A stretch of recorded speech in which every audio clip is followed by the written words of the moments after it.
Hey, what's up, lightboltjoe here. Today we are going to discuss the brand new 2020 Netflix original film, Alive. Hashtag Alive. This is a South Korean horror film. This is equal parts drama as it is horror. The horror and gore level is extreme. What's amazing about Korean horror films is the level of terror that is portrayed from these actors. These actors are very talented within the contortions and twitching and, you know, that kind of thing for a zombie apocalypse. Train to Busan is still one of my favorite Korean horror films.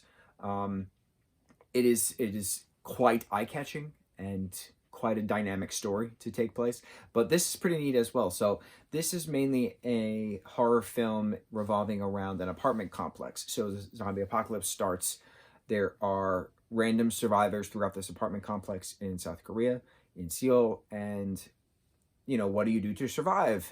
What do you do in a day of the internet when you can hashtag and like give out, hey, I'm here, you know, this is my geotag location, like I need help, someone save me. So it's about this one guy whose family unfortunately gets eaten at the dad's office that he hears via voicemail, but he's trying to cope with that. He can't stream, he can't post really, he can't call people, the internet service is wonky, he loses water, then he loses power. It's been, what, 3 weeks, something like that?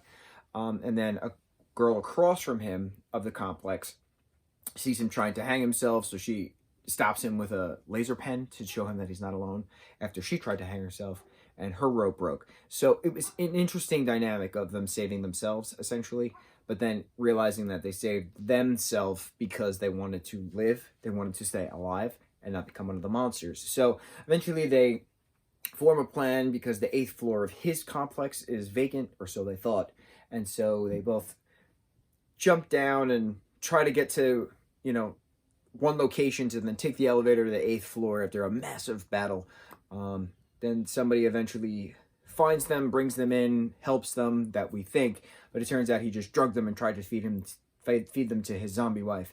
Then they kill them. Then they're about to kill themselves because they realize that, well, shit, like, all the zombies are now attracted to the gunshots. What the hell are we supposed to do? Then they hear helicopters, and they're like, yo, let's get to the roof.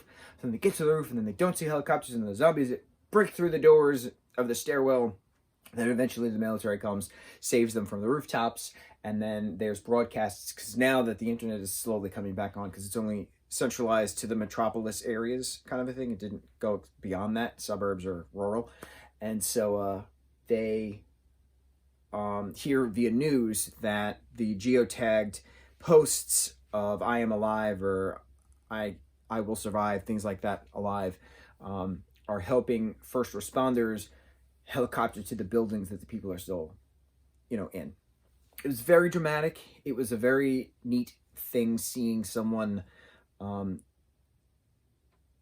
not revert, but have to cope with the fact that there is no more technology to utilize, basically, and having a mental breakdown on the loss of family, things of that nature, bordering on the verge of suicide, you know, attempting suicide, failing suicide, and then what do you do to survive? How do you hashtag alive? How do you stay alive? How do you stay hashtag alive? So this was fun. It was a nice gory zombie film to bring in the spooky season. Yeah, good times. On to the next review. Mucho mahalo.